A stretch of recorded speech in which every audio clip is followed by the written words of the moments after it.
Halo teman-teman, selamat bertemu kembali di channel saya. Topik hari ini adalah tentang kecerdasan hati. Di tahun 1991, para ilmuwan di HeartMath Institute di California Utara, Amerika menemukan sesuatu yang sangat menarik tentang jantung. Jantung yang selama ini kita anggap fungsinya adalah hanya untuk memompa darah, mereka menyimpulkan bahwa ternyata jantung memiliki logika dan cara berpikir sendiri yang tidak terkait dengan otak, atau jantung bisa berpikir secara independen atau mandiri. Mengapa? Dalam jantung kita terdapat 40.000 sel khusus yang disebut sebagai sensory neurite.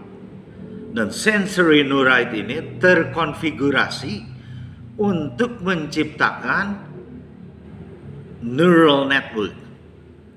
Neural network inilah yang memiliki kecerdasan dan bisa berpikir. Dan mereka meneliti lebih lanjut kekuatan jantung kita atau hati kita. Mereka mengukur medan listriknya. Dan ternyata medan listrik yang diproduksi oleh jantung itu 100 kali lebih dahsyat daripada medan listrik yang diproduksi oleh otak kita. Tapi itu tidak seberapa. Medan magnet yang diproduksi oleh jantung kita 5.000 kali lebih dahsyat daripada medan magnet yang diproduksi oleh otak kita. Nah, artinya apa? Selama ini kita mengandalkan kekuatan kita untuk menyelesaikan semua masalah hanya menggunakan kekuatan otak kita. Oleh karena itu, it's overly used. Digunakan melebihi kapasitasnya. Oleh karena itu, tidak heran kalau banyak orang dewasa ini stres. Karena ini digunakan terlalu berlebihan. Nah, ini apa artinya untuk kehidupan sehari-hari dengan fakta ini? Banyak sekali. Kecerdasan hati ini yang saya praktekkan adalah saya akses di momen-momen atau waktu emergensi di mana saya harus mengambil keputusan penting. Dan itu terlalu berat untuk otak.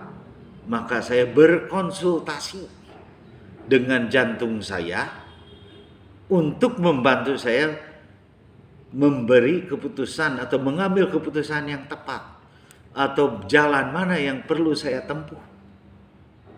Ya. Nah, saat ini Anda sedang menonton video saya ini, presentasi ini, maka otak Anda merekam di memorinya. Jantung juga sama merekam di memorinya. Nah, bagaimana dengan kejadian-kejadian masa lalu, trauma? Jelas trauma pun direkam di memori otak dan di memori hati atau jantung.